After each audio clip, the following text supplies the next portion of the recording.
기도하겠습니다.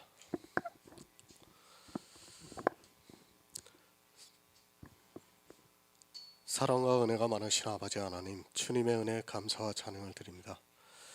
아버지, 이 시간에도 우리와 함께하여 주시옵시고 우리가 복음 안에서 모두가 동일한 믿음으로 행할 수 있게 하시니 감사드립니다. 아버지, 이 시간에도 우리가 정말 예수 그리스도의 은혜를 알아가는 귀한 시간이 될 수 있도록 도와주시옵시고 하늘의 소망을 더욱더 바라보는 성도들이 될 수 있도록 역사하여 주시옵소서. 모든 말씀 예수 그리스도의 이름으로 기도했습니다. 아멘.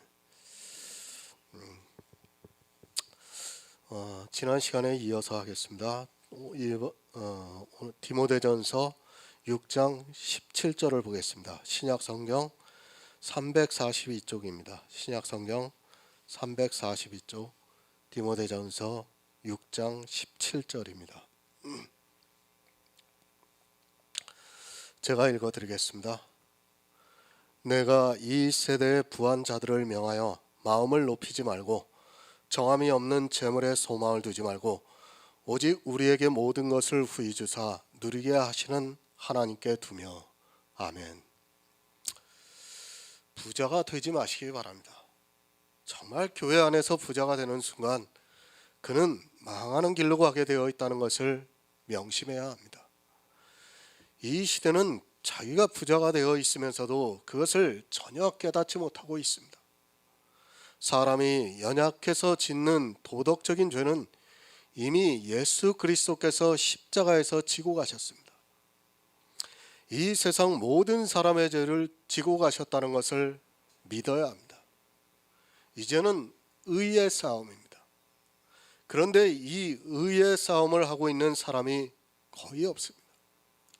자기의 의의가 있으면 자기도 모르고 바리새인과 같이 높아지고 있다는 것을 깨달아야 합니다. 바리새인과 같이 모든 율법을 지켜서가 아니라 단 한 가지의 율법이 부자로 만들고 있습니다. 누가 높아집니까? 부자가 높아지고 있습니다. 부자는 자기를 아무리 낮추고 싶어도 그것이 안 됩니다. 디모데전서에서 말씀을 하고 있습니다. 정함이 없는 재물이라고 하니까 이 세상 재물로 오해를 하고 있습니다. 성경의 비유를 모르면 그는 어쩔 수 없이 부자가 되어 자기가 얼마나 가난한 자인가를 모르게 되어 있습니다. 정함이 없는 재물은 사람의 의입니다. 교회 안에서 행하는 의입니다. 그 재물에 마음을 두지 말라고 말씀을 하고 있습니다. 왜 이 정함이 없는 재물에 소망을 두지 말라고 하는가 하면 이것으로는 구원을 받을 수 없기 때문입니다. 이 정함이 없는 재물이 율법이고 성도의 삶이라고 하는 성화의 행위고 또 교인들을 통해서 나타나고 있는 은사라는 것을 알아야 합니다. 높아집니다. 율법을 지키면 높아집니다. 자기에게서 성화의 단 한 가지라도 모양이 나타나면 높아지게 됩니다. 그리고 은사가 나타나면 높아집니다. 주 앞에서 낮추라는 말씀을 하고 있지만 이런 것들로 인하여 절대로 높아지지가 않고 있습니다. 겉으로는 낮아지는 모양을 내고 있지만 마음에서는 점점 더 높아지고 있다는 것을 깨달아야 합니다. 부해지지 마시기 바랍니다. 그것은 곧 사망의 길입니다. 교회 밖에 있는 사람들에게 사도 바울이 이 말씀을 한 것이 아닙니다. 교회 안에 있는 사람들, 부한 자들에게 말씀을 하고 있습니다. 정함이 없는 재물에 소망을 두고 있는 모든 사람들에게 하고 있는 말씀입니다. 내 의의가 있습니다. 그리고 예수 그리스도의 의의가 있습니다. 내 모든 행위는 정함이 없는 재물이고 예수 그리스도의 의는 정함이 있는 재물입니다. 사실 이것을 사람의 이성으로 깨닫는다는 것은 불가능합니다. 정말 성령이 오시지 않고는 도무지 이해가 안 되는 말씀입니다. 그렇기 때문에 이 시대 교회를 보면 이것에 다 넘어져 있는 것을 볼 수 있습니다. 이 정함이 없는 재물에 소망을 두지 마시기 바랍니다. 이 재물이 한 가지라도 나에게 있다면 그는 절대로 주 앞에서 낮아질 수가 없습니다. 시편의 고백과 같이 자기가 가난하다고 할 수 없다는 것을 깨달아야 합니다. 성경은 비유입니다. 그리고 은유와 그림자로 되어 있습니다. 이것을 모르고 성경을 보는 사람은 결국에는 사망에 이르게 되어 있습니다. 안타깝습니다. 아무리 그리스도 편지를 통해서 이 의에 대해서 말씀을 드려도 그것을 지식으로는 알고 있지만 행하지를 못하고 있습니다. 이런 말씀을 보고 지식으로 알고 있는 것은 아무 의미가 없습니다. 야고보서에서 왜 행함이 있는 믿음을 말씀하고 있는가를 깨달아야 합니다. 정함이 없는 재물이 무엇이라는 것을 알면 뭐합니까? 율법을 지키고 있습니다. 그리고 성화가 되려고 노력을 하고 있습니다. 또 자기에게서 은사가 나타나고 있는 은사가 너무 좋습니다. 이런 모든 것이 다 정함이 없는 재물이라는 것을 알면 그것을 버리는 성도만이 주 앞에서 낮아질 수 있습니다. 그것이 사람의 시체와 썩은 뼈라는 것을 알면 버릴 수 있습니다. 하지만 성령이 오시지 않아서 그런 것이 사람의 이성으로 너무 좋기 때문에 주 앞에서 낮아지지 않고 도리어 점점 더 높아지고 있습니다. 가난해야 합니다. 가난해지려면 율법을 바로 알아야 합니다. 내가 살인한 자요, 간음한 자요, 도적질한 자요, 우상을 숭배한 자요, 십계명의 어느 한 가지라도 지키지 못한 자라는 것을 알고 또 율법의 어느 한 가지도 지키지 못한 자라는 것을 아는 성도만이 주 앞에서 낮아질 수 있습니다. 그러나 바리새인과 같이 되면 자기가 아무리 주 앞에서 낮아진 모양을 낼지라도 그는 이미 높아져 있다는 것을 깨달아야 합니다. 로마서 11장 20절을 보겠습니다. 신약성경 255쪽입니다. 신약성경 255쪽 로마서 11장 20절입니다.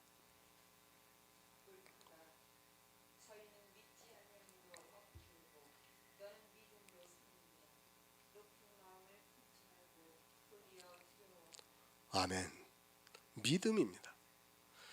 이스라엘이 왜 꺾이었는가를 말씀하고 있습니다.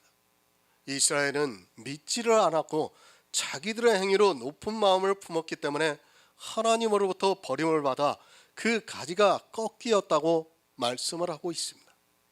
이 시대 마찬가지로 믿음에 서 있지 않으면 반드시 꺾이게 되어 있습니다. 비밀입니다.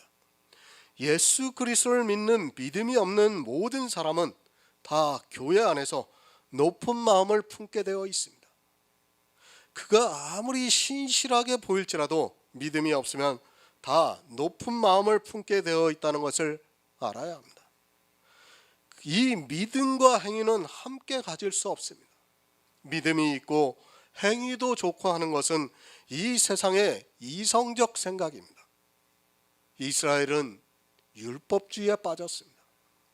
그리고 자기들의 행위로 높은 마음을 품었습니다. 자기들이 아브라함의 자손이라는 것으로 높은 마음을 품었고 또 할례를 받은 그 표징을 보면서 높은 마음을 품었습니다.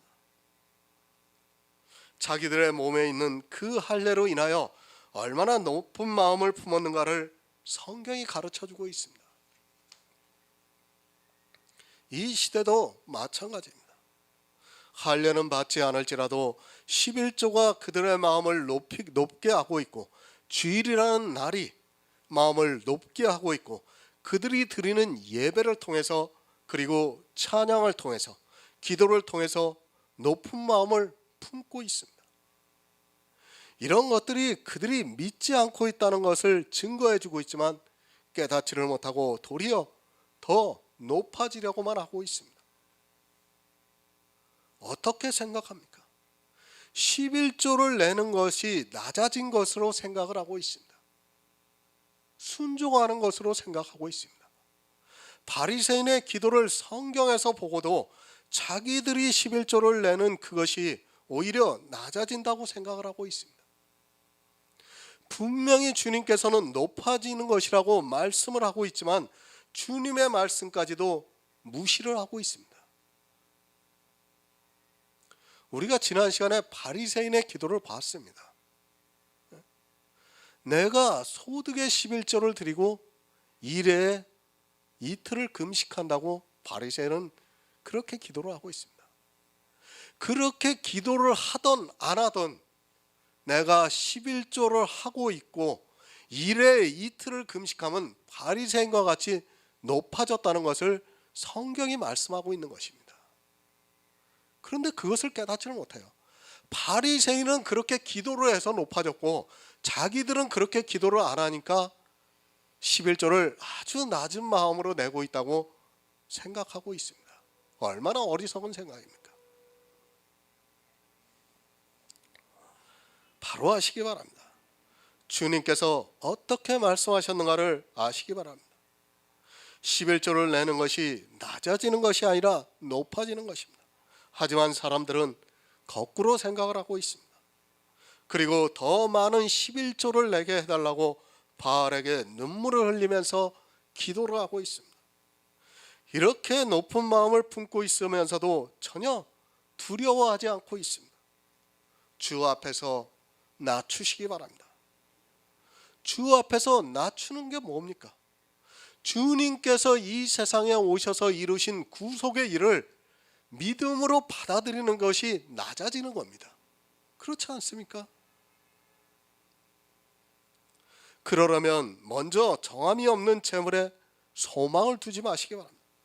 자기가 신앙생활하고 있는 모든 행위에 소망을 두지 말라는 말씀. 아니, 이 정함이 없는 재물이 있는 그 사람은 예수 그리스도를 믿지 않고 있다는 것을 분명히 깨달아야 합니다. 낮추고 싶습니까? 행위로 낮아지려고 하지 마시기 바랍니다.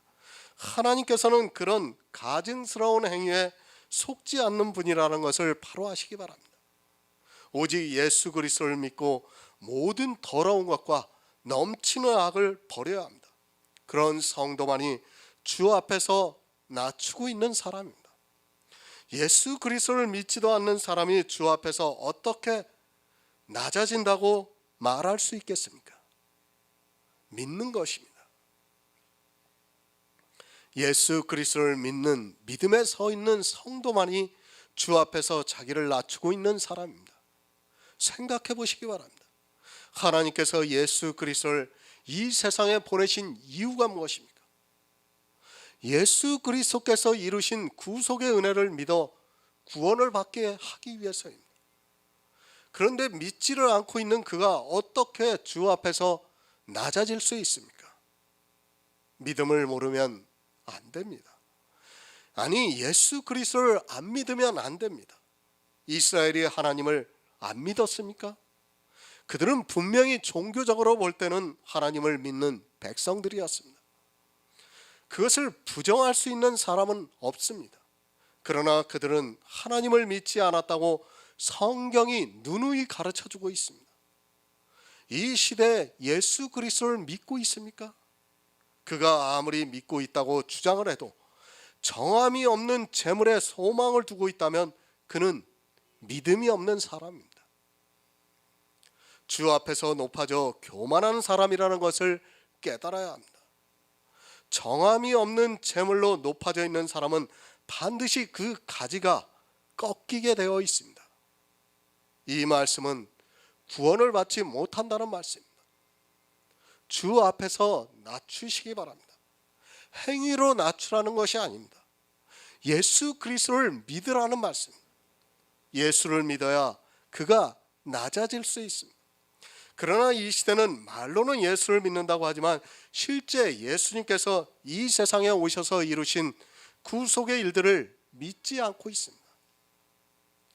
그가 정함이 없는 재물을 한 가지라도 가지고 있다면 그는 예수 그리스도를 믿는 사람이라고 말할 수 없습니다. 낮추시기 바랍니다. 성경을 알아야 주 앞에서 낮아질 수 있습니다. 내가 죄인이라는 것을 알고 또 내가 하는 모든 행위가 다 악한 일이라는 것을 알아야 주 앞에서 나를 낮출 수 있습니다. 정말 자기를 알아야 주 앞에서 자기를 낮추고 주님의 은혜를 구할 수 있습니다. 잠언 4장 8절을 보겠습니다. 구약성경 914쪽입니다. 구약성경 914쪽 잠언 4장 8절입니다.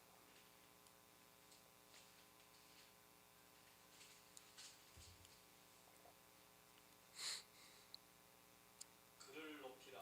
그리하면 그가 너를 높이 들리라. 만일 그를 품으면 그가 너를 영화롭게 하리라. 아멘. 믿음은 그를 높이는 것입니다. 그러나 행위는 나를 높이는 것입니다. 주 앞에서 자기를 낮추려면 믿어야 합니다. 그렇게 믿는 성도들에게 높여주시겠다고 말씀을 하고 있습니다. 하지만 이 시대는 너무 행위에 빠져 있습니다. 초대교회를 지나면서 교회는 급격하게 율법주의에 빠지고 말았습니다.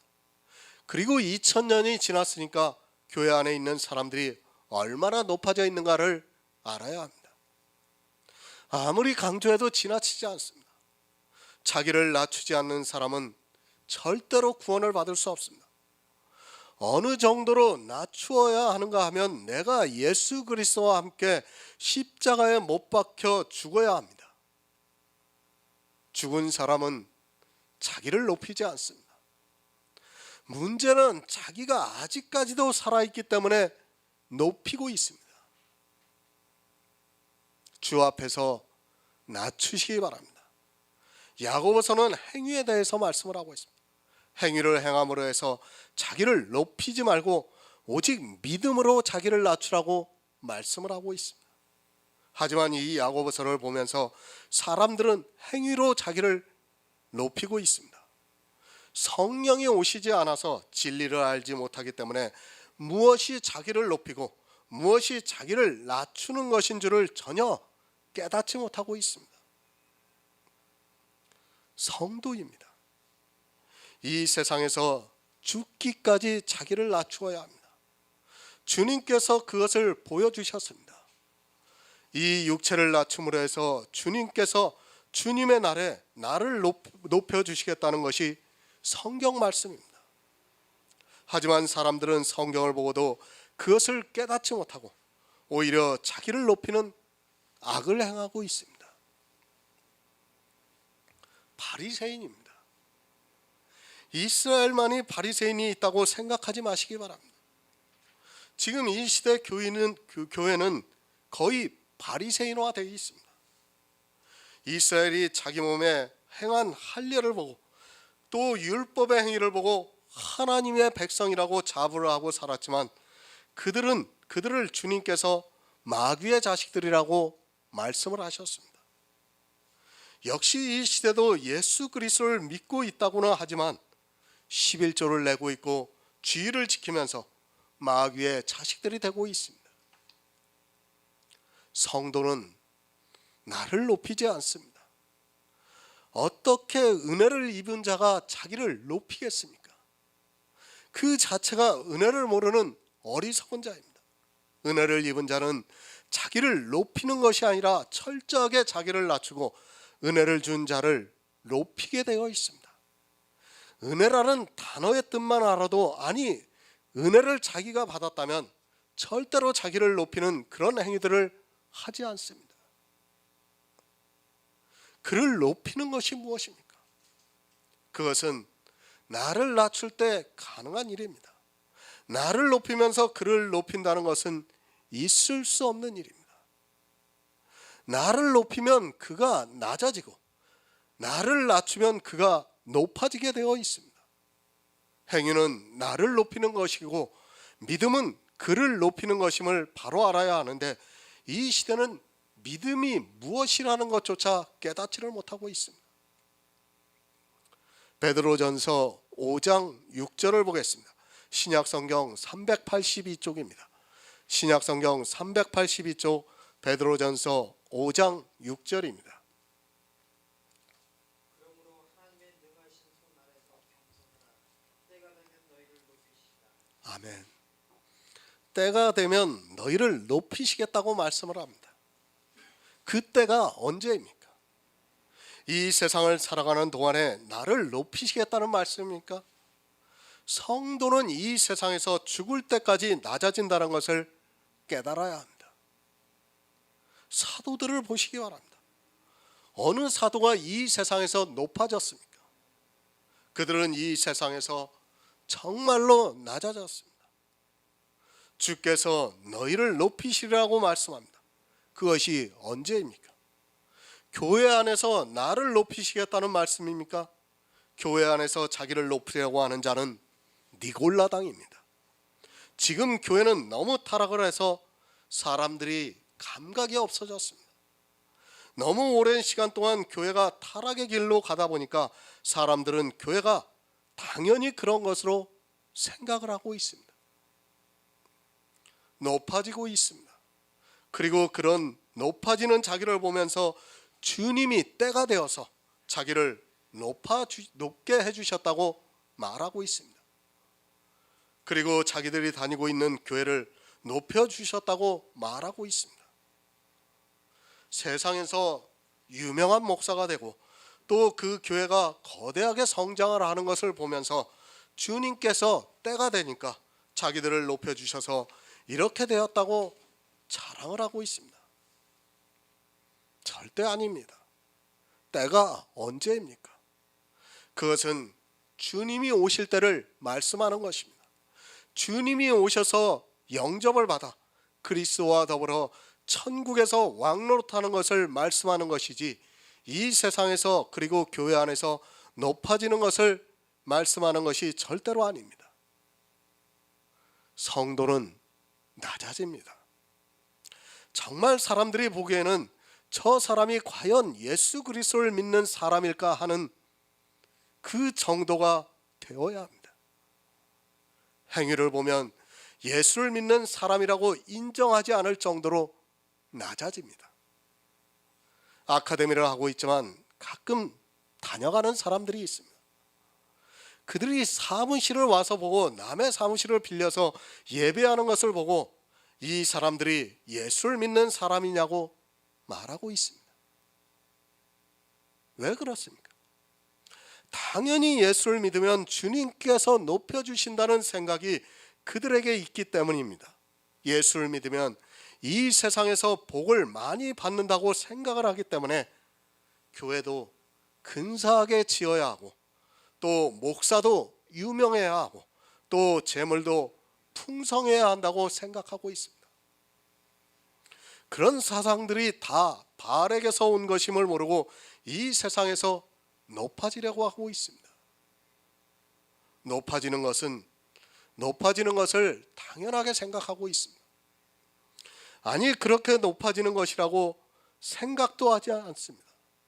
그렇게 높아지고 있으면서도 겸손의 모양을 겸손의 이야기를 하고 있고 또 그 모양을 내는 것으로 마치 자기들이 주 앞에서 낮아진 것으로 생각하고 그렇게 낮추는 자기들을 주님께서 높여주시고 있다고 생각하고 있습니다. 말이 안 됩니다. 사실 앞뒤 말이 안 맞으면서도 그것을 너무도 당연하게 생각하는 것이 이 시대 교인들의 모습입니다. 성도는 이 세상에서 높아지지 않습니다. 교회사를 통해서 나타나고 있는 거의 모든 교회는 사실 주님의 교회라기보다는 종교라는 것을 여러분이 분명히 깨닫고 있어야 합니다. 그것은 교회가 아니라 기독교라는 종교입니다. 성도는 낮아져 있습니다. 사실 복음이라는 것이 세상에 많이 알려지지가 않습니다. 성경을 보시기 바랍니다. 선지자들이 와서 하나님의 말씀을 전할 때 이스라엘이 어떻게 했는가를 알면 됩니다. 주님이 오셨을 때도 이스라엘은 영접을 하지 않았는데 하물며 복음을 전하는 사람들을 받아들이겠습니까? 이 세상 이성으로는 복음을 도무지 받아들일 수 없습니다. 어떻게 받아들입니까? 나를 낮추는 것도 사실 아무것도 하지 않는 것입니다. 제가 아무것도 하지 말라고 이 말씀을 하는 것이 절대로 아닙니다. 내가 할 수 있는 능력이 있어도 그것을 절제하고 하지 않을 수 있어야 합니다. 무슨 말씀입니까? 내가 율법을 지킬 수 있는 능력이 있어도 그것을 안 지킬 수 있어야 한다는 말씀입니다. 그것이 낮아지는 것입니다. 하지만 사람들은 종교에 미혹이 되어서 교회만 나오면 무엇이라도 하고 싶어 하고 있고, 교회는 그것을 적절하게 이용을 하면서 사망으로 끌고 가고 있습니다. 이 세상에서 높아지려고 하지 마시기 바랍니다. 정말 할 수만 있다면 최대한 낮아지시기 바랍니다. 그것은 행동을 말씀하는 것이 아니라 예수 그리스도를 믿는 그것입니다. 예수를 믿으면 행위가 최대한 낮아지게 되어 있습니다. 예수 그리스도의 십자가를 알면 자기를 높이고 싶어도 높일 수 없습니다. 하지만 불행하게도 이 시대는 예수를 너무도 모르고 있고 겸손의 모양을 내면서 한없이 높아지고 있습니다. 기다리시기 바랍니다. 예수 그리스도를 믿고 기다리시기 바랍니다. 이 세상에서 높아지려고 하지 마시고 주님께서 오시는 그 날을 기다리시기 바랍니다. 여러분이 상상하는 것보다 더 크게 주님께서 여러분들을 높여주실 것입니다. 천사들도 여러분에게 다스림을 받을 정도로 높아지는 그 날을 바라보면서 이 세상에서는 오직 예수 그리스도를 믿는 믿음 안에서 살아가시기를 바랍니다. 반드시 높여주십니다. 그것이 믿음입니다. 바라는 것들의 실상이라고 말씀을 하고 있습니다. 믿음이 있는 성도만이 바라고 있습니다. 주님께서 다시 오시는 그 날에 내가 얼마나 높아질 것이라는 것을 알고 있기 때문에 성도는 이 세상에서 자기가 한없이 낮아지지만 때를 기다리고 있습니다. 그 때가 이 세상에서가 아니라 주님이 오실 때라는 것을 믿으시기 바랍니다. 야고보서 4장 11절을 보겠습니다. 신약성경 375쪽입니다. 야고보서 4장 11절입니다.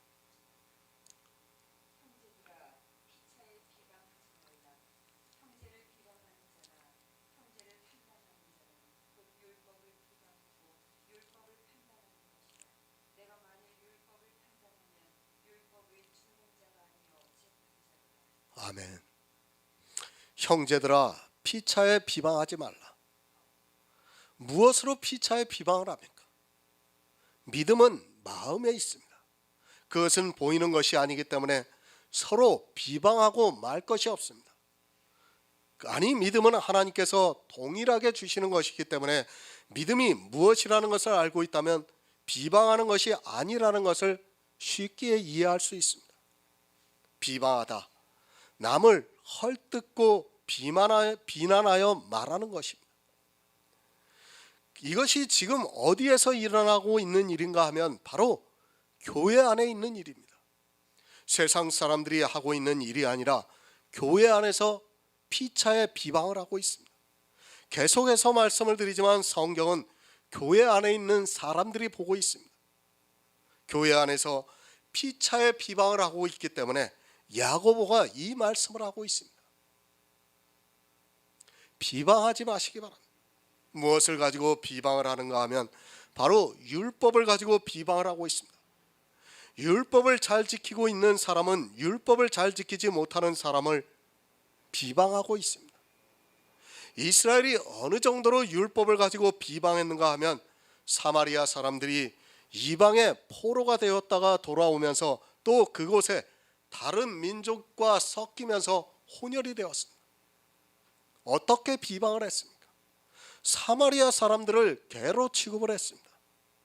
그래서 주님이 오셨을 당시에 유대인들은 사마리아 사람들을 만나면 서로 마주치지 않으려고 피해서 갔고, 또 사마리아를 거쳐 어디로 가려면 사마리아가 가까운 곳인데도 멀리서 돌아갈 정도였습니다.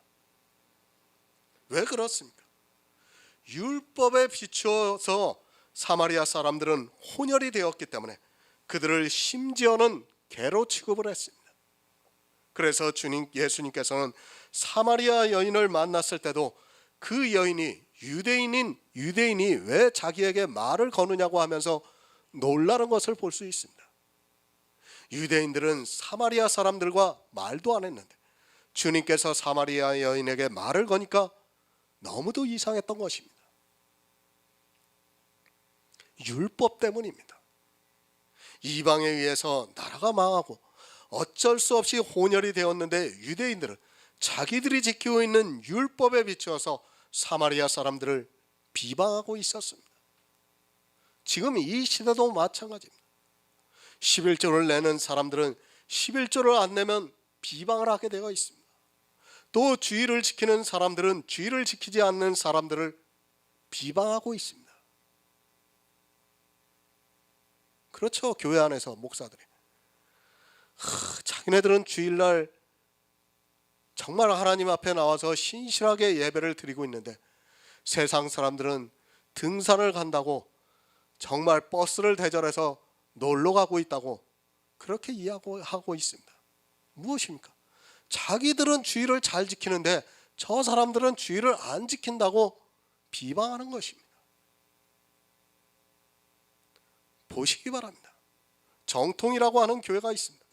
그리고 안식일 교회가 있습니다. 안식일 교회는 자기들이 성경에 기록되어 있는 안식일을 지킨다고 하면서 안식일을 지키지 않는 지금 정통이라고 하는 교회들을 비방하고 있습니다. 또 정통이라고 하는 교회는 안식일이 이제 변해서 주일이 되었는데 이제까지 아직까지 율법을 지킨다고 하면서 서로 비방을 하고 있습니다. 안타깝습니다. 안식일은 금요일 저녁부터 토요일 저녁까지입니다. 그리고 주일은 일요일입니다. 어느 날 예배를 한들 그것이 무슨 의미가 있겠습니까? 그것이 비방을 할 일입니까? 이 토요일에 예배를 하면 어떻고 일요일에 예배를 하면 어떻습니까? 그것이 문제가 됩니까? 율법주의에 빠져 있는 사람들에게는 문제가 됩니다. 사실 안식이라고 하는 것도 그렇고 주일이라고 하는 것도 역시 율법이라는 것을 모르고 있습니다. 율법을 지키면서 서로 비방을 하고 있습니다. 이렇게 율법주의에 빠져 있는 사람들은 자기들이 하는 그대로 하지 않으면 서로 피차에 비방을 하고 있습니다. 어떻습니까? 토요일에 예배하면 안 됩니까? 일요일에 예배를 하면 안 됩니까? 꼭 그 날에 해야 합니까? 주님께서 이 세상에 오셔서 제사 제도를 분명히 폐하셨는데 아직까지도 제사 제도를 가지고 서로 비방하고 있습니다. 어느 날 예배하는 것은 중요하지 않습니다. 왜 비방을 합니까? 서로 율법주의에 빠져 있기 때문에 비방을 하고 있는 것입니다. 비방을 하고 있다는 그 자체가 율법을 지키고 있다는 증거입니다. 안식일도 율법이고 주일도 율법입니다. 제가 어느 한 날에 예배를 하는 것을 반대하는 것이 절대로 아닙니다. 그러나 안식일 교회의 안식일도 율법이고 또 정통이라고 하는 교회들이 지키고 있는 주일도 율법이라는 것을 알아야 합니다. 정말 율법을 지키려면 제대로 지키시기 바랍니다. 여기 보시기 바랍니다. 여기 바로 옆에 하나님의 교회라고 아주 큰 교회가 하나 있죠. 거기에 지금 뭐라고 써붙여놨냐면 맥추절에 대해서 아주 써놨습니다. 그래가지고 일주일 동안 절기를 지켜요. 얘네들은 하나님 교회는. 그러면서 걔네들은 정통의 교회를 뭐라고 합니까? 쟤네들은 맥추절이 아니라 수장절이죠. 지금 수장절, 그죠? 수장절을 지키는 거죠. 그러니까 정통의 교회들을 보고 뭐라고 합니까? 쟤네들은 율법대로 하지 않는다 이거예요. 왜 맥추감사절을 지키고 추수감사절을 지키냐 이거예요. 지키려면 유월절, 맥추절, 수장절을 지켜야 되는데 왜 자기들 마음대로 변개시켜서 지키냐는 것입니다. 그러니까 사람들이 들을 때는 누가 옳습니까?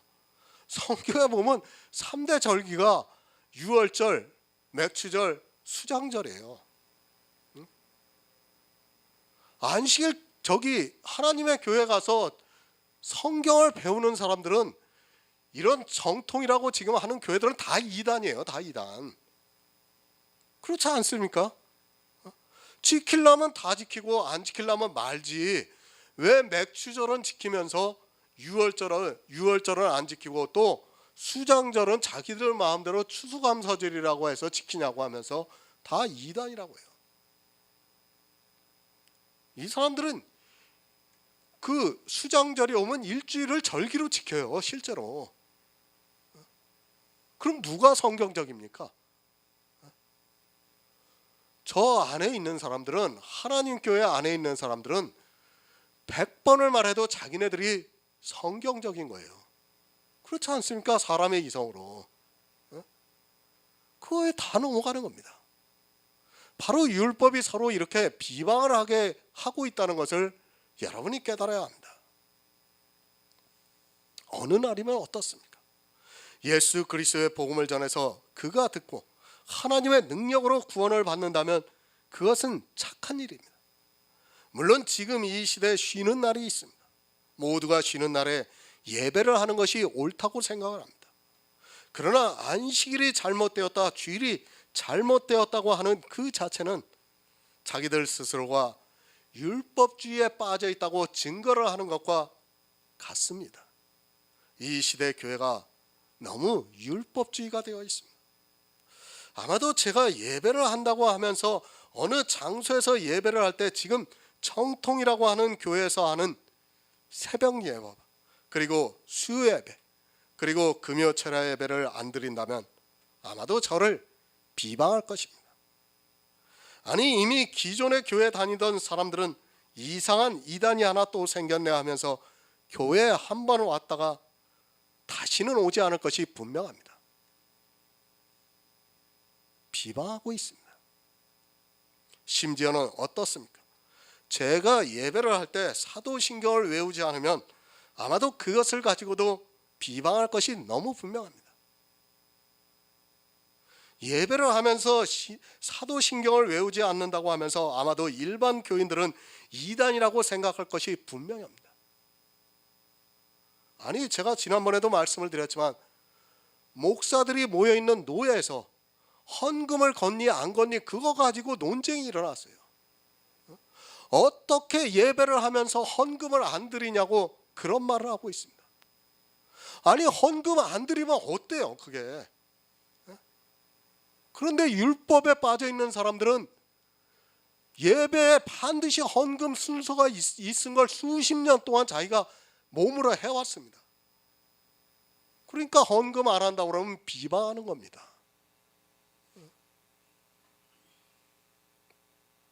사도신경이 무엇입니까?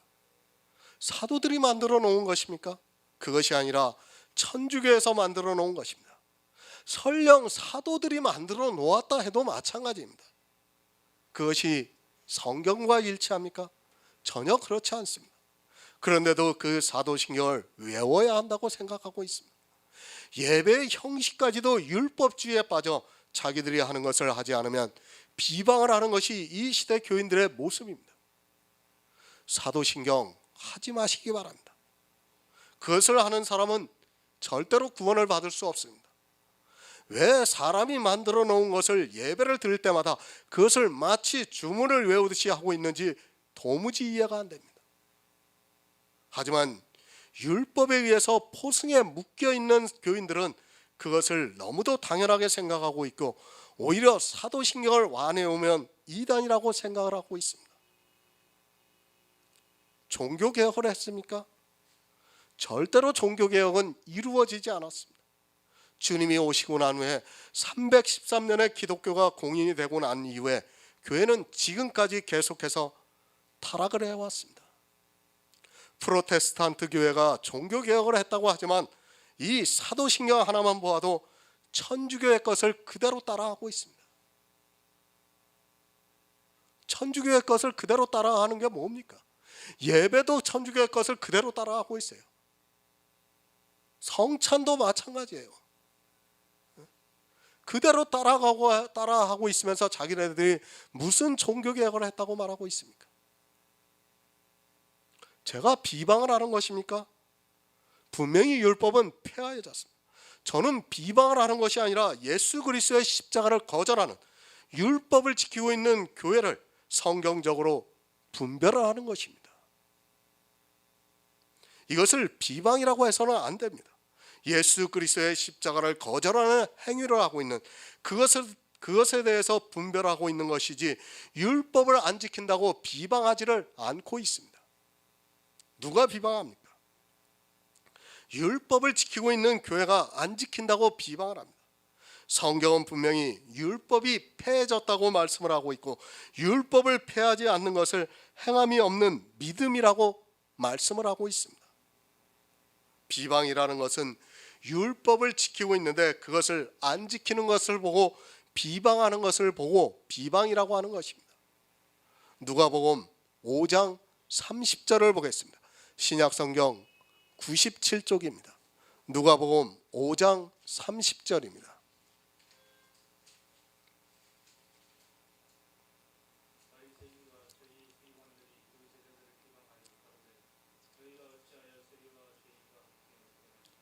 아멘.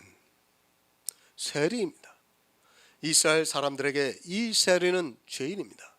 쉽게 말씀드려서 우리나라가 일제강점기에 있을 때 일본 사람들을 위해서 세금을 걷고 있는 사람들이라고 보면 맞습니다. 더구나 로마의 속국이다 보니까 세금을 이중으로 거두려면 얼마나 사람들로부터 나쁜 평판을 들었겠습니까? 주님이 이 세리와 함께 먹고 있습니다. 레위라는 세리를 부르시니까 레위가 자기 집에서 예수님을 위해서 큰 잔치를 하고 있습니다. 그것을 바리새인들이 보고 너희가 어찌하여 세리와 죄인들과 함께 먹고 마시느냐고 묻고 있습니다. 당시 이스라엘의 바리새인들은 죄인들과는 상종도 하지 않았습니다. 그런 사상으로 매여 있는 그들에게 주님께서 레위라는 세리와 그리고 죄인들과 함께 먹고 마시는 것을 보고 비방을 하고 있습니다. 왜 비방을 합니까? 자기들의 지키고 있는 율법에 반하는 것을 보고 비방을 하는 것입니다. 그리고 자기들의 윤리에 반하는 행위를 하는 것을 보고 비방을 하고 있습니다. 이스라엘이 볼 때 세리는 죄인입니다. 그런데 주님께서 세리들과 죄인들과 함께 식사를 하는 것을 보면서 비방을 하고 있습니다. 왜 비방을 합니까? 세리와 죄인과 같다고 생각을 하기 때문입니다. 그들과 식사를 하는 것만으로도 그들과 같은 사람이라고 취급을 하기 때문에 이스라엘은 비방을 하고 있습니다. 우리말에 초록은 동색이라는 말이 있습니다. 세리와 죄인들과 함께 먹으면 같이 먹는 그 사람도 죄인이고 세리와 같이 윤리적으로 방종을 한다고 생각하고 있기 때문에 비방을 하고 있습니다.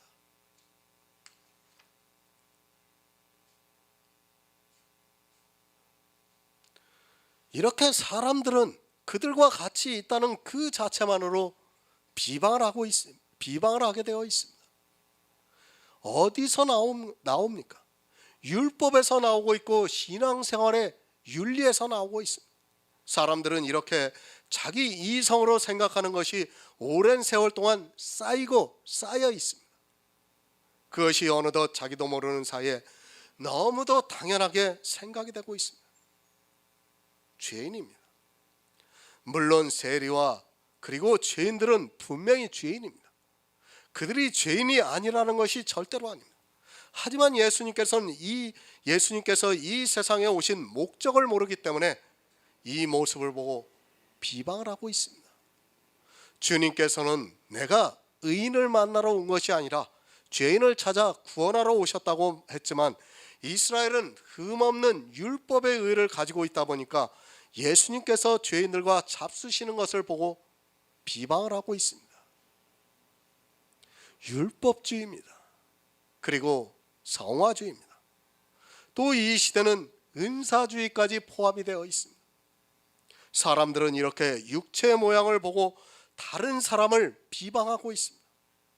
그런 모든 것이 어디서 나오고 있는가 하면 하나님과 예수 그리스도를 모르는 데서부터 출발이 되고 있습니다.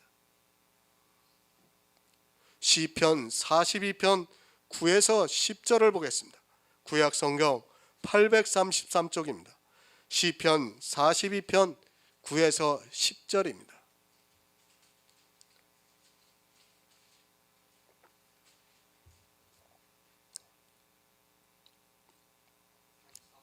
(42편이요) 9에서 10절이요. 내 반석이신 하나님께 말하기를 어찌하여 나를 잊으셨나이까.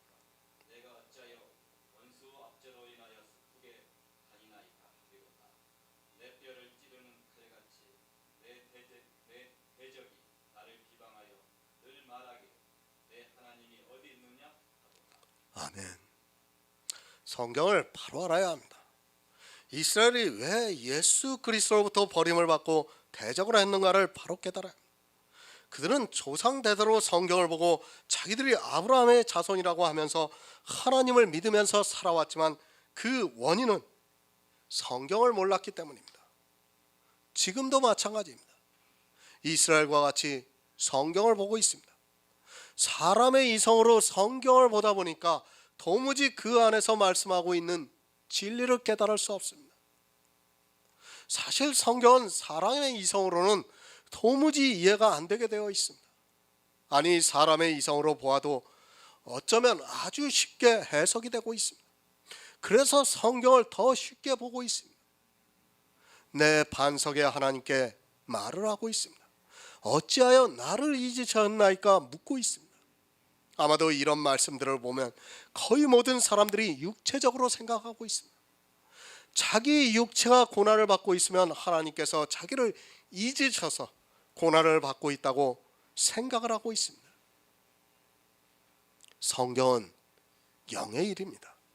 구약을 보면서 육의 일로 생각을 해서는 절대로 안 됩니다.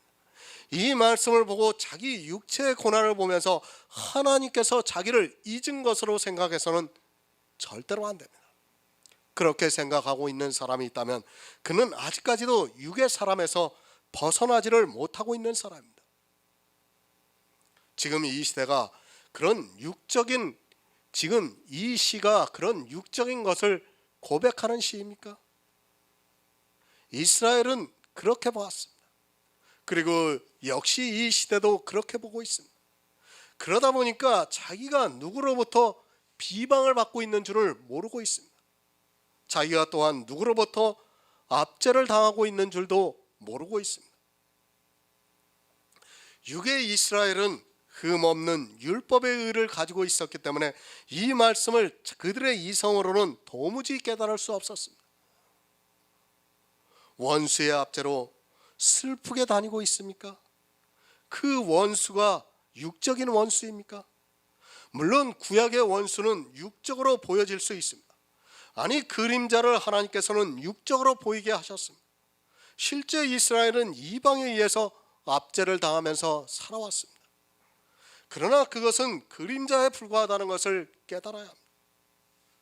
그 육적인 압제를 통해서 우리에게 영의 일에 대해서 가르쳐주고 있는 말씀입니다. 누가 압제를 당했습니까?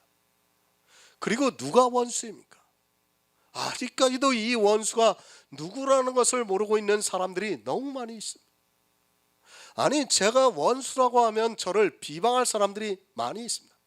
분명히 에베소서에서 율법을 원수라고 말씀을 하고 있습니다. 하지만 이 시대는 율법을 원수라고 생각하는 사람도 없고 원수라는 말씀을 받아들이지도 않고 있습니다. 부자와 나사로의 비유입니다. 부자는 율법을 잘 지킨 사람, 그리고 나사로는 율법을 잘 지키지 못해서 거지와 같다고 말씀을 하고 있습니다. 그 나사로를 개들이 와서 헌대를 핥았다고 말씀을 하고 있습니다. 거지 나사로가 율법주의자들인 개들로부터 압제를 당하고 있다는 것을 시편에서 말씀을 하고 있습니다. 율법을 못 지킵니다. 그러니까 그 율법이 원수가 되어서 압제를 하고 있습니다. 이 시대에 율법을 지킨다고 하는 사람들이 있습니다. 하지만 그들은 율법을 너무 모르고 있습니다. 문자적으로는 어느 정도 지키고 있을지 몰라도 의미적으로는 십계명의 어느 한 가지도 지키지 못하고 있으면서도 그것을 깨달을 지혜가 그들에게는 없어서 자기들의 원수가 무엇이라는 것을 모르고 있습니다. 십계명입니다. 그것을 의미적으로 아는 성도는 자기가 그것 중에 하나도 지키지 못했다는 것을 너무도 잘 알고 있습니다. 그것을 아는 성도만이 원수가 자기를 압제하고 있는 것을 알고 있고, 그런 성도만이 예수 그리스도의 은혜를 사모해서 나를 잊으셨나이까라는 고백을 할 수 있습니다. 이 말씀은 예수 그리스도의 은혜가 나에게 임하게 해달라는 고백입니다. 예수 그리스도의 은혜가 아니고는 구원을 받을 수 없기 때문에 이 고백을 하고 있습니다. 모릅니다. 자기가 원수의 압제로 인하여 얼마나 슬픈가를 모르고 있습니다. 율법의 압제로 인하여 도저히 구원을 받을 수 없는 자기를 모르니까 슬퍼할 수 없습니다. 그러나 율법의 압제를 알고 있는 성도는 슬퍼하고 있고 주님의 은혜를 너무도 간절히 바라고 있습니다. 내 뼈를 찌르고 있습니다. 구원을 받을 수 없다는 것을 고백하고 있습니다. 그렇게 율법이 나를 비방하고 있습니다. 그리고 내가 어떻게 구원을 받을 수 있느냐고 묻고 있습니다. 정말 이런 시편의 말씀을 모르면 자기 원수가 누구인가도 모르고 자기 대적이 어떻게 하고 있는가를 모르게 됩니다. 율법은 나를 비방합니다. 그리고 문자적으로 살인을 하지 않고 있고, 간음을 하지 않고 있고, 도적질을 하지 않고 있고, 우상에게 절하지 않고 있는 사람은 대적이 자기를 어떻게 비방하고 있는 줄을 모르게 되어 있습니다. 내 하나님이 어디 있느냐고 묻고 있습니다.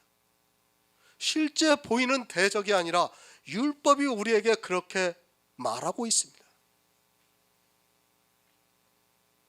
아니, 율법주의에 빠져있는 사람들이 그렇게 하고 있습니다. 나사로와 같은 사람을 보면서 내가 어떻게 구원을 받을 수 있느냐고 묻고 있습니다. 그러나 주님께서는 이 세상에 오셔서 세상 죄를 지고 가셨습니다. 이제는 더 이상 대적이 우리를 비방하지 못하게 되어 있습니다. 하지만 예수 그리스도의 십자가를 믿지 않는 사람들은 교회 안에서 율법을 지키면서 대적이 되어서 비방을 하고 있습니다. 비방하고 있습니다. 율법주의자들은 늘 그렇게 비방을 하면서 살아가고 있습니다. 그들은 자기들의 눈에 보이는 행위를 보면서 따라하지 않는 사람을 비방하고 있습니다. 야고보서는 계속해서 이 율법에 대해서 말씀을 하고 있습니다. 하지만 사람들은 율법을 너무 모르고 있고 야고보서를 보면서 도리어 율법을 더 잘 지키려고 노력을 하고 있습니다. 디모데전서 3장 7절을 보겠습니다. 신약성경 339쪽입니다. 신약성경 339쪽 디모데전서 3장 7절입니다. 또한 외인에게서도 선한 증거를 얻은 자라야 할지니 비방과 마귀의 올무에 빠질까 염려하라. 아멘. 감독의 조건입니다. 사도 바울이 디모데에게 쓴 편지입니다. 감독을 세우는 데 있어 필요한 것을 말씀을 하고 있습니다. 감독은 지금으로 하면 목사라고 하는 것이 맞습니다. 이런 호칭의 변화를 너무 성경적인 단어로 집착하는 것도 옳지 않다고 생각을 하고 있습니다. 감독으로 부르냐, 장로로 부르냐, 목사로 부르느냐 하는 것은 중요하지 않습니다. 감독은 비방과 마귀의 올무에 빠지면 안 됩니다. 그래서 감독은 이제 바로 새로 입교한 자를 세우지 말라고 말씀을 하고 있습니다. 지금과 같이 신학이 있었던 때가 아닙니다. 사도들이 가르치는 말씀을 듣고 그가 믿음이 있다고 생각을 하면 감독을 세워서 안수를 주었습니다. 그때 새로 입교한 자는 비방과 마귀의 올무에 빠질까 염려하니까 그런 사람은 세우지 말라고 말씀을 하고 있습니다. 비방을 하면 안 됩니다. 그것은 감독의 조건입니다. 그런데 이 시대를 보시기 바랍니다. 목사라고 하는 사람들이 율법이나 행위를 가지고 얼마나 많이 비방을 하고 있습니까? 그들은 자기들과 다른 행위를 하면 심지어는 예수 그리스도의 십자가를 거절하는 행위를 하면서도 그것을 안 지킨다고 비방을 하고 있습니다. 세상 사람들이 술 먹고 술 취한다고 얼마나 비방을 합니까? 아니, 술 먹고 술 취하는 게 뭐 잘못된 일입니까? 하나님께서 의인이라고 칭한 노아도 술 먹고 취했습니다. 근데 왜 술 먹고 취하는 것을 비방하고 있습니까? 자기들은 안 먹고 있기 때문입니다. 자기네들은 그것을 율법과 같이 지키면서 안 먹고 있기 때문에 술 먹고 취하는 사람이 있으면 비방을 하는 것입니다.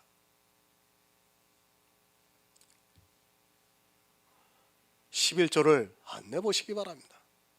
그가 낼 수 있는 능력이 되는데도 그것을 거절하면 아마도 심하게 비방을 할 것이 분명합니다. 추수감사절에는 미국의 명절을 교회에서 지키는 것을 반대해 보시기 바랍니다. 비방의 문제가 아니라 아마도 이단이라고 정죄할 것이 너무도 분명합니다. 지금 이 시대는 너무 율법주의에 빠져 있으면서도 자기들이 어떻게 하고 있는 줄을 깨닫지를 못하고 있습니다. 목사들의 설교를 들어보시기 바랍니다. 율법이나 그리고 교인으로서 행위를 가지고 비방을 하고 있는 사람들이 있다면 그는 진리가 없는 사람이고 마귀의 올무에 빠져 있는 사람이라는 것을 알아야 합니다. 단 한 가지라도 자기들이 지키고 있는 율법을 안 지킨다고 비방을 하면 그는 마귀의 올무에 빠져 있는 사람입니다. 성경이 도덕 교과서인 줄 압니까? 이 세상 모든 종교는 도덕을 이야기하고 있습니다. 그리고 그 종교 안에서 지키고 있는 율법과 규례를 이야기하고 있습니다. 하지만 성경은 그것을 비방이라고 말씀을 하고 있습니다. 성경은 그것을 말씀하는 것이 아니라 예수 그리스도의 구속의 은혜를 가르쳐주고 있습니다. 비방하지 마시기 바랍니다. 특히 목사는 더 조심해야 합니다. 목사가 비방을 하면 그 안에 있는 교인들은 다 비방을 하게 되어 있습니다.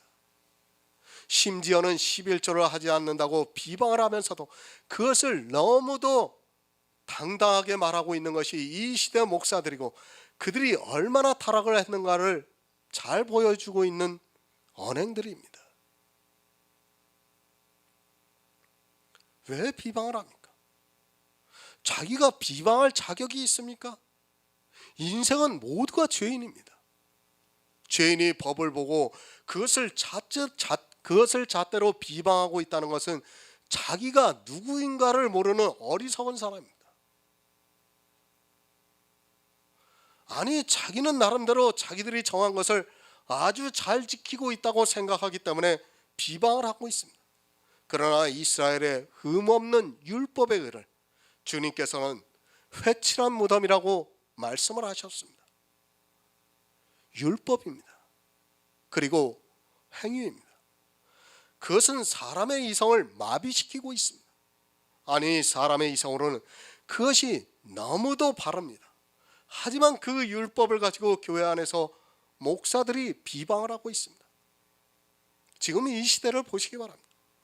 다 법에 의해서 비방을 하고 있고 또 사람이 만든 교리에 의해서 비방을 하고 있습니다.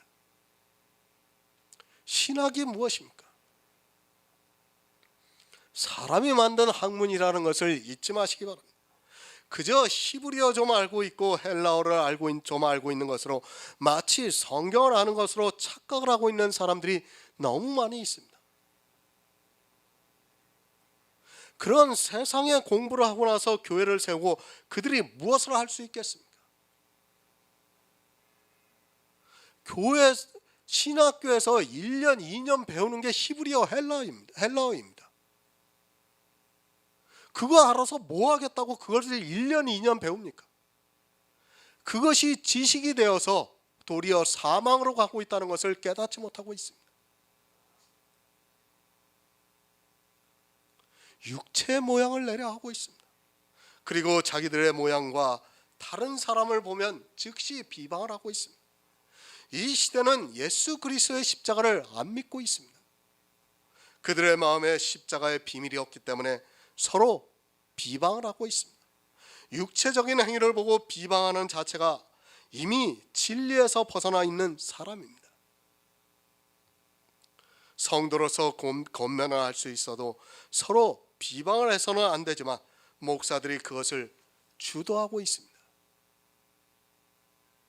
비방하는 자는 목사라고 할 수 없습니다. 그들은 이미 자기들이 지키고 있는 아주 적은 율법의 모양으로 부자가 되어 있는 마귀의 자식들입니다. 그리고 그것을 가지고 이스라엘과 같이 비방을 하고 있습니다. 주님께서는 이 세상의 모든 죄인을 구원하러 오셨는데 그들은 율법의 행위를 보면서 차별을 하고 있고 또 비방을 하고 있습니다. 요한복음 7장 24절을 보겠습니다. 신약성경 156쪽입니다. 신약성경 156쪽 요한복음 7장 24절입니다.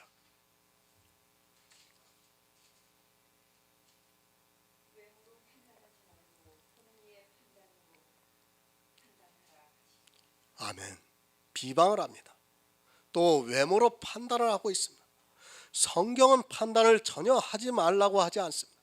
분명히 판단을 해야 합니다. 판단하는 그 자체가 나쁘다는 것은 절대로 아닙니다. 하지만 반드시 나쁜 것이 있는데 그것은 외모로 판단하는 것입니다. 외모가 무엇입니까? 모든 사람의 행위가 외모입니다. 또 사람의 지적인 수준이 다 외모입니다. 누가 신학을 공부를 했고 또 세상에서 어느 대학을 나왔고 그래서 지적인 수준이 어느 정도가 되고 하는 것이 다 외모입니다. 특히 이 시대는 신학만 해서도 안 되고 박사학위를 따야 대접을 받고 있습니다. 그런 것이 다 외모라는 것을 모르고 있습니다. 외모로 판단하지 마시기 바랍니다. 그는 마귀의 올무에 빠져 있는 사람입니다.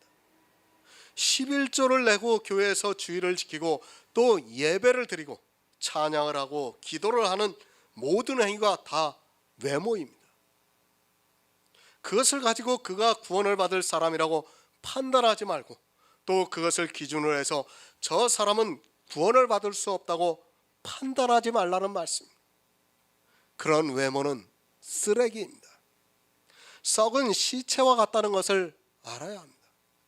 하지만 그런 외모를 보이려고 노력을 하고 있고 자기들이 원하는 외모가 안 나오면 그것을 가지고 판단을 하고 있습니다. 심지어는 어린아이들이 식사를 하기 전에 기도를 하지 않고 음식에 손을 댄다고 혼을 내는 사람들이 있습니다. 이 모든 것이 다 외모로 판단을 하기 때문에 그렇게 하고 있습니다. 외모는 차이가 있습니다. 분명히 누구는 잘하고 누구는 못하는 차이가 있습니다. 그것은 하나님께서 주신 분복대로 살아가는 것입니다. 내가 잘한다고 자랑할 것도 없고 내가 못한다고 해서 또 낮아질 필요도 없습니다. 왜? 하나님께서 나에게 그것은 주신 분복이기 때문입니다. 그러나 사람들이 외모로 보면 판단할 수밖에 없습니다. 율법을 잘 지키는 사람과 그렇지 못하는 사람을 판단하는 것이 외모입니다. 하지만 불행하게도 이 시대는 외모로 판단을 하면서도 그것을 깨닫지 못하고 있습니다. 외모로 판단하는 그것으로 자기가 판단을 받는다는 것을 모르고 있습니다. 공의가 무엇입니까? 예수 그리스도의 십자가의 의입니다. 그것으로 판단을 하면 어느 누구도 외모로 판단할 수 없습니다.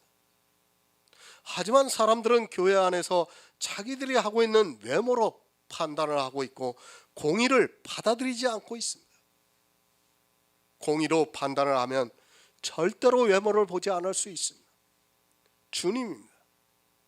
주님께서는 공의로 판단을 하시니까 가늠하다 현장에서 잡혀온 여자에게 죄를 묻지 않으셨고 또 한편 강도를 구원해 주셨습니다. 만약에 주님께서 그들을 외모로 판단했다면 그들은 절대로 구원을 받을 수 없었습니다. 하지만 이 시대는 공의를 모르고 외모만 보고 있습니다. 그리고 자기들과 같은 외모를 가지라고 강요를 하면서 종교인으로 만들고 있습니다. 판단해야 합니다. 그러나 그것이 외모가 되어서는 안 됩니다. 반드시 공의로 판단을 해야 합니다. 그러면 그가 거지 나사로와 같을지라도, 그가 현장에서 가늠하다 잡혀온 여자와 같을지라도 그를 불쌍히 여기는 마음을 가질 수 있다는 말씀입니다. 그렇게 불쌍히 여기는 마음을 가진 성도는 주님께서도 불쌍히 여겨주시겠다고 말씀을 하고 있습니다. 외모를 왜 판단합니까? 잘하고 못하는 것을 판단하는 것입니다. 그렇게 판단하는 이유는 예수 그리스도의 십자가를 믿지 않기 때문입니다. 지금은 어느 종교보다도 더 기독교가 외모로 판단을 하고 있습니다. 그리고 그 판단하는 것을 너무도 당연하게 생각하고 있습니다. 그것은 하나님의 공의인 예수 그리스도의 십자가를 모르기 때문입니다. 형제를 비방하는 자나 형제를 판단하는 자는 곧 율법을 비방하고 율법을 판단하는 것이라. 오해하지 마시기 바랍니다. 율법을 비방하고 율법을 판단하는 것이라고 말씀을 하니까 마치 율법을 지켜야 하는 것으로 착각하지 마시기 바랍니다. 지금 그 말씀을 하는 것이 절대로 아닙니다. 이런 말씀들을 오해를 하다 보니까 율법을 지켜야 하는 것으로 생각하고 있습니다. 법이 나쁩니까? 절대 나쁘지 않습니다. 법 그 자체는 절대로 나쁘지 않습니다. 율법이 나쁘다면 사람들은 절대로 율법주의에 빠지지 않습니다. 아니, 율법주의에 빠지고 안 빠지고 자체를 떠나서 율법에 대해서 바로 알아야 합니다. 만약에 아담이 율법을 범하지 않았다면 그는 영원한 생명을 가지고 에덴에서 영생을 했을 것이 분명합니다. 로마서 7장 11에서 14절을 보겠습니다. 신약성경 248쪽입니다. 로마서 7장 11에서 14절입니다.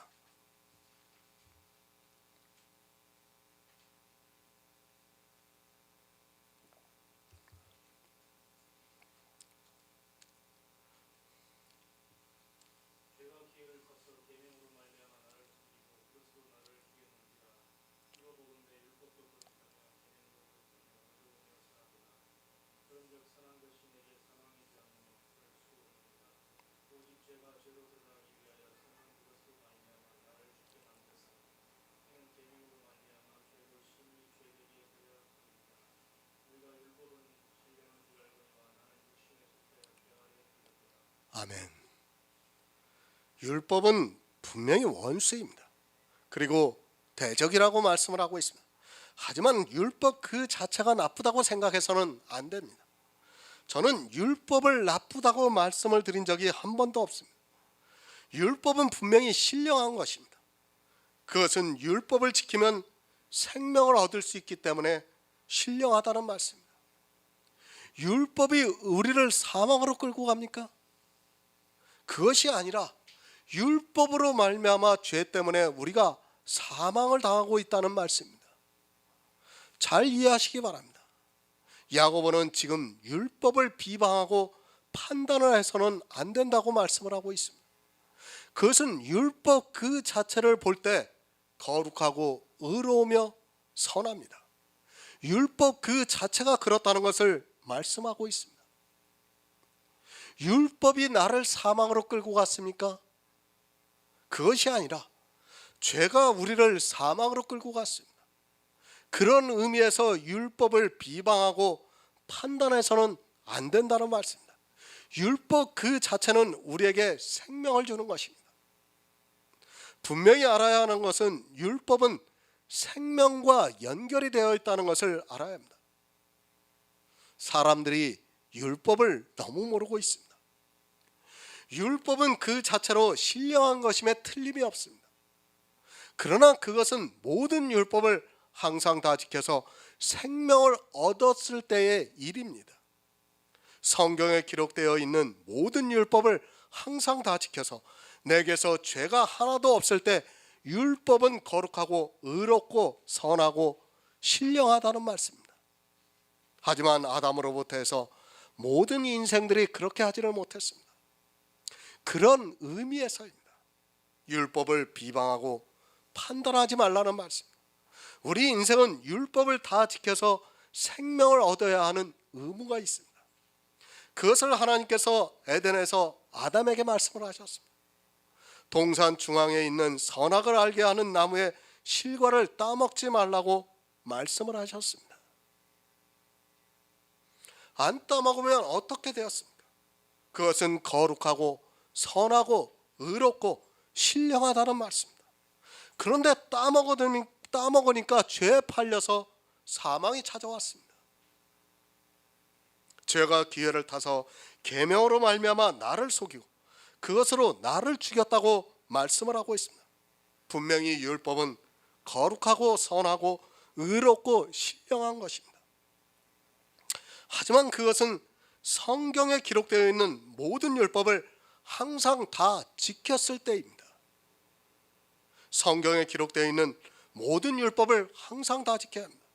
하지만 이 시대는 성경에 있는 모든 율법을 항상 다 지키는 것이 아니라 자기들이 지키고 싶은 율법만 지키고 있습니다. 그것을 가지고 율법이 거룩하고 선하고 의롭고 신령하다고 해서는 안 됩니다. 그것은 이미 율법을 어기고 있는 것입니다. 그런 의미입니다. 잘 이해를 해야 합니다. 율법을 비방하고 판단하지 말라는 말씀, 그런 의미에서이지 율법을 지키라고 하는 말씀이 절대로 아닙니다. 사람은 분명히 율법을 지켜야 하는 의무가 있습니다. 그 의무를 가르쳐주기 위해서 아담에게 동산 중앙에 있는 선악을 알게 하는 나무의 실과를 따먹지 말라고 말씀을 하셨습니다. 율법을 모르면 죽습니다.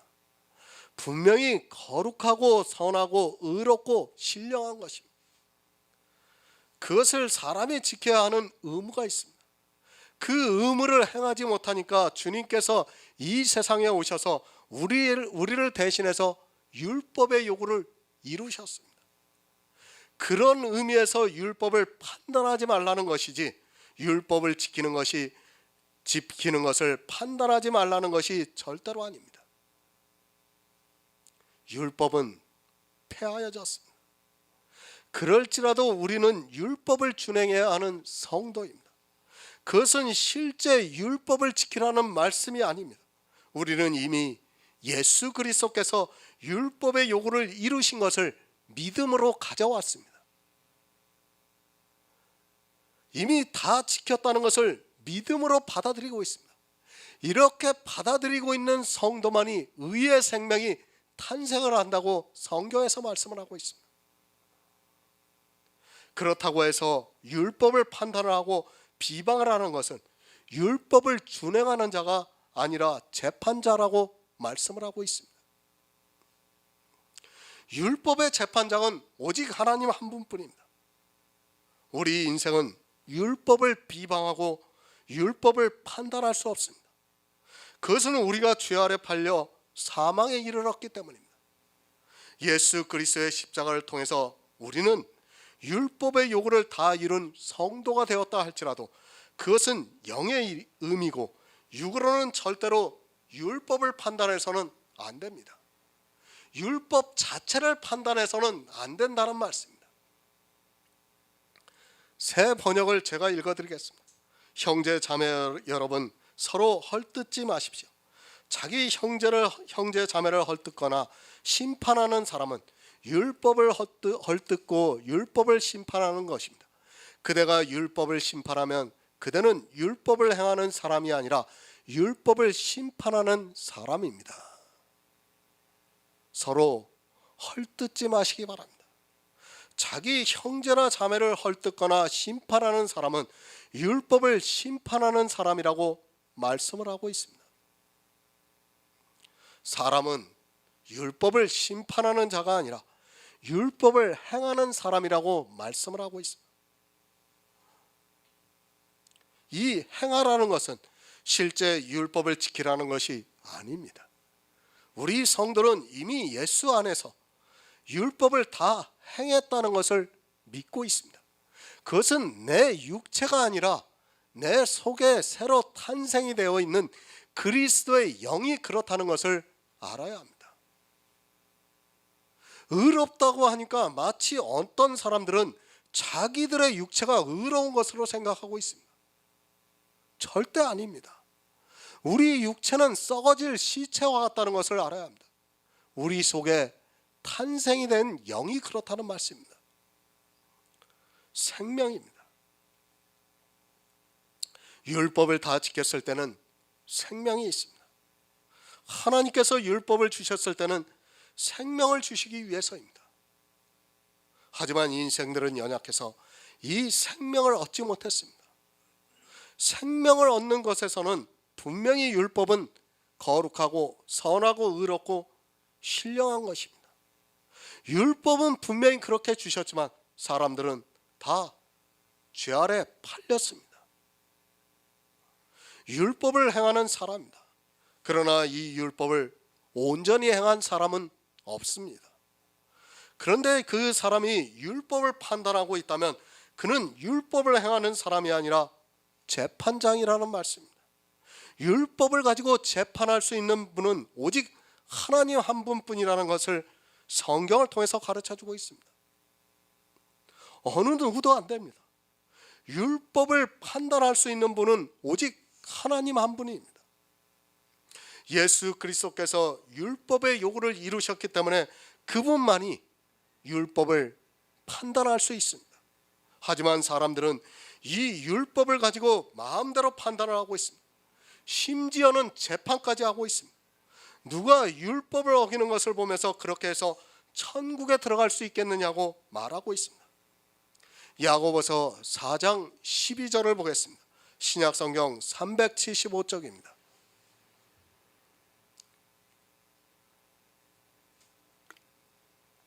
입법자와 재판자는 오직 하나이시니 능히 구원하기도 하시며 멸하기도 하시느니라. 너는 누구가 내 이웃을 생각하느냐. 아멘.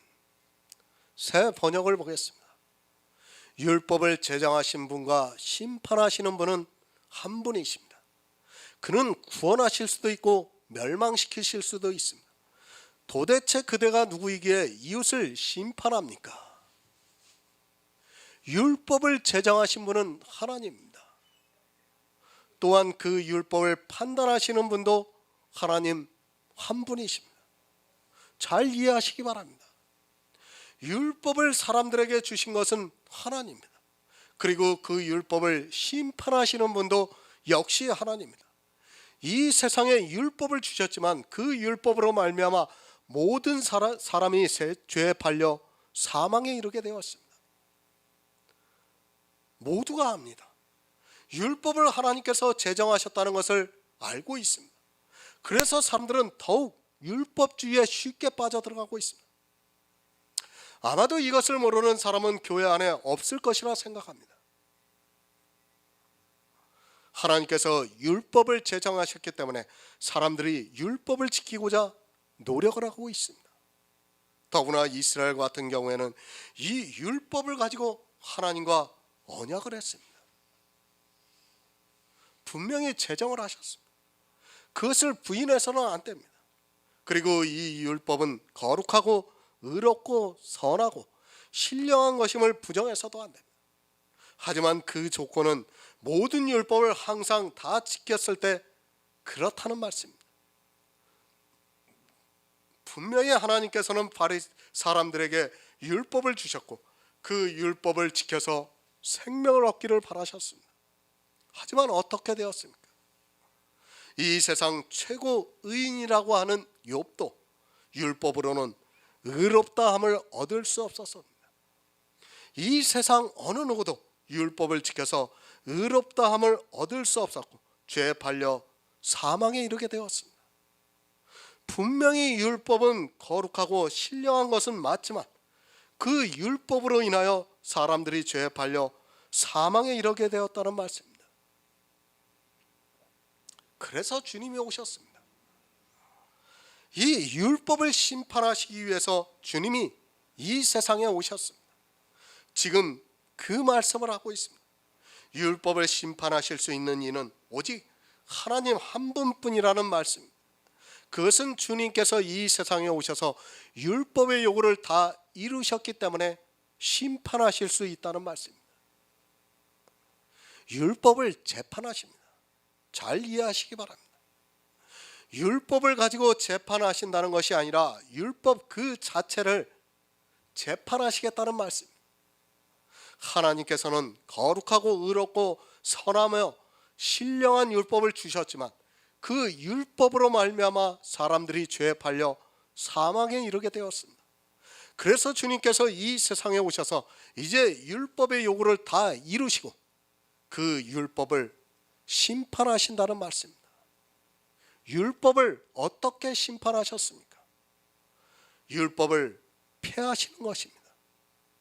그렇지 않고는 어느 누구도 구원을 받을 수 없기 때문에 주님께서 이 세상에 오셔서 율법의 요구를 다 이루시고 율법을 심판하시고 폐하여 버리셨다는 말씀입니다. 율법 자체를 심판하신다는 말씀입니다. 율법을 가지고 심판을 하시겠다는 것이 아니라 형제를 비방하게 하고 판단하는 율법을 그 자체를 심판하시겠다는 말씀입니다. 믿어야 합니다. 그런데 이 시대는 믿지를 않고 있습니다. 분명히 에베소서에서 의문에 쓴 계명의 율법을 자기 육체로 폐하셨다고 말씀을 하고 있지만 사람들이 율법을 모르다 보니까 아직까지도 폐하지를 못하고 있습니다. 하나님께서는 이미 율법을 심판하셨는데 하나님으로부터 심판을 받은 그 율법을 지키고 있는 것이 이 시대 교인들의 모습입니다. 하나님은 재판장이십니다. 무엇을 재판을 하시는가 하면 율법을 재판하셨습니다. 율법을 재판하셨기 때문에 우리가 지금 구원을 받을 수 있습니다. 만약에 하나님께서 율법을 재판하지 않았다면 우리는 율법에 의해서 정죄를 받게 되고 죄에 팔려 사망에 이르게 된다는 것을 바로 알고 있어야 합니다. 로마서 10장 4절을 보겠습니다. 신약성경 253쪽입니다. 로마서 10장 4절입니다. 그리스도는 모든 믿는 자에게 의를 이루기 위하여 율법의 마침이 되십니다. 아멘. 공동 번역을 보겠습니다. 그리스도께서 나타나심으로 율법은 끝이 났고 그를 믿는 사람은 누구든지 하나님과 올바른 관계를 가지게 되었습니다. 주님이 오셨습니다. 그가 이 세상에 오심으로 말미암아 율법은 끝이 났다고 말씀을 하고 있습니다. 끝이 났다는 말씀은 이제 율법이 하나님으로부터 심판을 받았다는 말씀입니다. 더 이상 우리 인생들을 율법으로 말미암아 사망으로 끌고 가지 못하게 되었다는 말씀입니다. 성경이 이렇게 말씀하고 있는데도 안 믿고 있습니다. 성경은 분명히 율법이 끝이 났다고 말씀을 하고 있습니다. 하지만 사람들은 율법을 지키고 있습니다. 예수 그리스도를 믿지 않기 때문에 율법을 지키고 있습니다. 율법이 끝이 나지 않은 사람은 솔직히 예수 그리스도를 믿는 사람이라고 말할 수 없습니다. 이렇게 주님이 오셔서 율법의 요구를 다 이루시고 율법을 재판하셨습니다. 폐하셨다는 말씀입니다. 왜 폐하셨는가 하면 그 율법으로 형제를 비방하고 형제를 판단하고 있기 때문에 폐하셨습니다. 그리고 자기들 마음대로 율법을 입법하기도 하고 또 그 율법을 심판하기도 하고 있습니다. 사람들은 하나님을 믿는다고 하면서 이렇게 율법을 입법하기도 하고 또 그 율법을 자기들 마음대로 심판을 해서 어느 것은 폐하고 어느 것은 지키고 있습니다. 안 됩니다. 율법은 내 마음대로 할 수 있는 것이 절대로 아닙니다. 그것을 입법하신 분도 하나님이시고 또 그것을 심판하시는 분도 하나님이십니다. 우리 인생들은 그 율법의 준행자입니다. 하지만 주님께서 그 율법의 요구를 다 이루시고 우리에게 자유를 주셨습니다. 그리고 주님께서 십자가에서 이 율법을 폐하여 주셨습니다. 그것을 믿어야 합니다. 만약에 어느 한 가지라도 율법이 살아있다면 우리는 절대로 구원을 받을 수 없습니다. 그것을 에덴에서 보여주지 않았습니까? 단 한 가지의 율법만 살아있어도 우리는 사망에 이른다는 것을 에덴에서 똑똑히 보여주셨습니다. 그래서 야고보는 능히 구원하시기도 하시며 멸하기도 하신다고 말씀을 하고 있습니다. 율법이 살아있는 상태에서는 능히 멸하시고 있습니다. 그러나 율법을 심판하심으로 말미암아 우리를 구원해 주시고 있다는 말씀입니다. 잘 이해하시기 바랍니다. 율법이 입법이 되었을 때는 모든 사람이 죄에 팔려 사망에 이르게 되었습니다. 그러나 주님께서 이 세상에 오셔서 율법의 요구를 이루고 끝을 내시고 난 이후에는 능히 구원을 하시고 있습니다. 내가 아무리 하나님을 잘 믿는다 해도 율법이 살아있는 상태에서는 절대로 구원을 받을 수 없다는 것을 성경이 가르쳐주고 있습니다. 지금 제가 갈라디아서 강해를 쓰고 있습니다. 지금 이제 2장 들어가서 쓰고 있는데 이제 갈라디아에서 진짜 율법에 대해서 아주 세세하게 여러분에게 강의를 할 예정입니다. 정말 율법을 모르면 다 사망에 이르게 되어 있습니다. 절대로 구원을 받을 수 없다는 것을 분명히 깨달아야 합니다. 지금 그 말씀을 하고 있습니다. 하지만 사람들은 성경을 너무 모르고 있습니다. 아니, 율법에 대해서 모르고 있습니다. 율법은 그냥 내가 지키고 싶다 해서 지키고 또 내가 이것은 이 시대와 현실성이 맞지 않는다고 해서 폐할 수 있는 것이 아닙니다. 그것은 사람이 할 수 있는 일이 아니라는 것을 아시기 바랍니다. 지금 야고보가 그 말씀을 하고 있는 겁니다. 내가 어느 율법을 마음대로 입법을 하고 내가 어느 율법을 마음대로 폐할 수 있는 것이 아니라는 것을 지금 야고보가 말씀을 하고 있는 것입니다. 그런데 이 시대 보시기 바랍니다. 자기들이 지키고 싶은 것은 자기들이 입법을 하고 자기들이 지키기 시대와 맞지 않는 것은 다 자기들이 폐했습니다.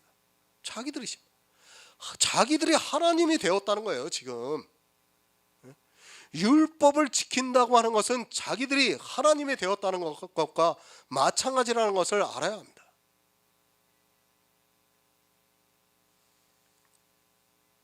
입법자도 하나님입니다. 그것을 우리 마음대로 변개시켜서는 안 됩니다. 지금 야고보는 그것을 말씀하고 있습니다. 내가 성경을 보고 이 율법은 지금과 동떨어졌다고 해서 마음대로 폐하고 이 율법은 지금도 지켜야 한다고 하면서 마음대로 입법을 해서는 안 됩니다. 그것의 결정권은 오직 하나님 한 분뿐이라고 말씀을 하고 있습니다. 그러니까 지키려면 다 지키고 폐하려면 다 폐하라는 말씀이에요. 입법을 하셨습니다. 거룩하고 선하고 의로운 것을 입법을 하셨습니다. 하지만 모든 사람은 죄에 팔려서 신령한 것을 입지 못했습니다. 그래서 주님이 이 세상에 오셔서 율법을 끝을 내셨습니다. 율법을 폐하셨다는 말씀입니다. 이렇게 율법을 심판하시니까 더 이상 율법이 우리를 대적하지 못하게 되어서 구원을 받을 수 있게 되었다는 말씀입니다. 능히 구원하시기도 하고 멸하시기도 합니다. 그것은 율법이 마침이 되었을 때 구원하시기도 하죠. 또 율법을 입법했을 때 죄에 팔려 모든 사람이 멸망을 당하게 되었습니다. 이런 율법을 모르고 자기들 마음대로 율법을 입법을 하기도 하고 또 율법을 심판하기도 하고 있습니다. 그것이 얼마나 악한 일인가를 모르고 사람의 이성을 가지고 성경을 보고 있습니다. 내가 누구간데 이웃을 판단하느냐고 말씀을 하고 있습니다. 내가 누구간데 이웃 율법을 세우느냐고 말씀을 하고 있는 것입니다. 무엇을 가지고 판단합니까? 생명을 가지고 판단하고 있다는 말씀입니다. 능히 구원하시기도 하고 또 능히 멸하시기도 하고 있습니다. 그런데 내가 왜 능히 구원을 하는 것과 같이 그리고 능히 멸하는 것과 같이 판단을 하고 있느냐고 묻고 있습니다. 무엇을 가지고 그렇게 하고 있습니까? 바로 율법을 가지고 그렇게 하고 있습니다. 내가 누구간데 이웃을 판단하느냐고 묻고 있습니다. 그러니까 내가 누구간데 내 마음대로 판단을 해서 구원을 받기도 하고 멸하기도 하게 하느냐고 묻고 있습니다. 더구나 율법의 기준을 가지고 삼으면서 그렇게 하고 있고 흩어져 있는 유대인들에게 이 말씀을 하고 있습니다.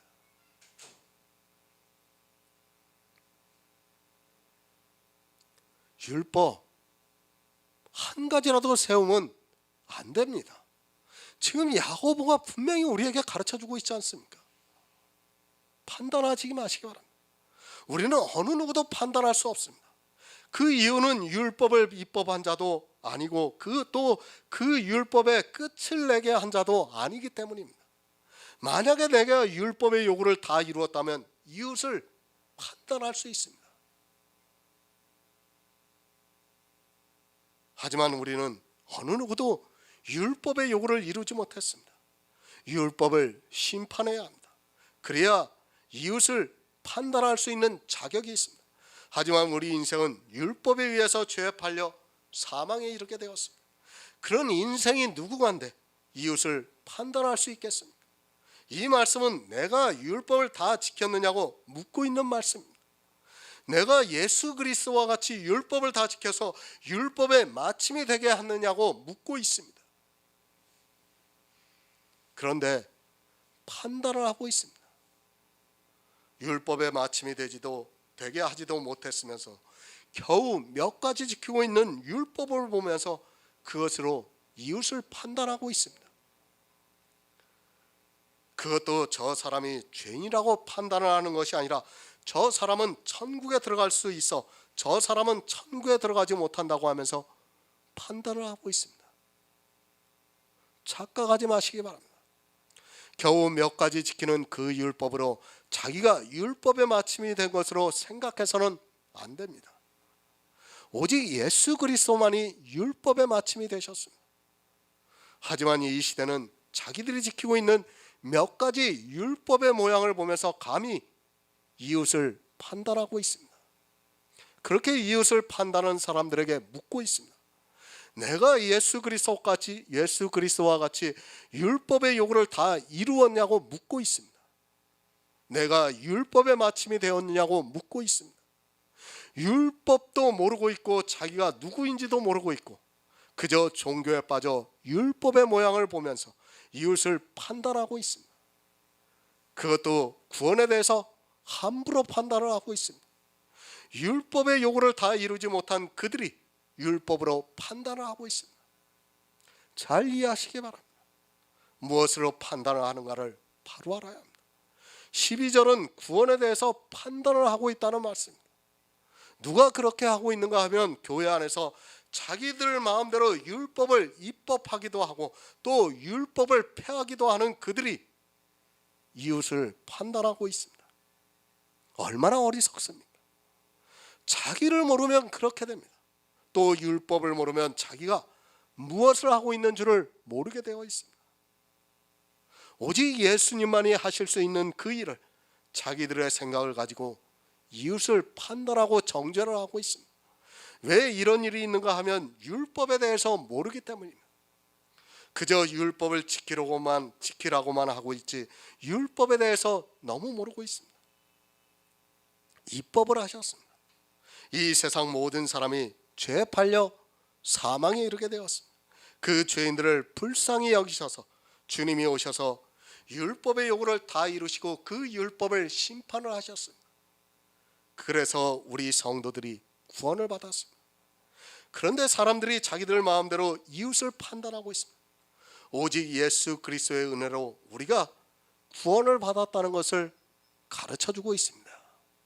오늘은 여기까지 하겠습니다.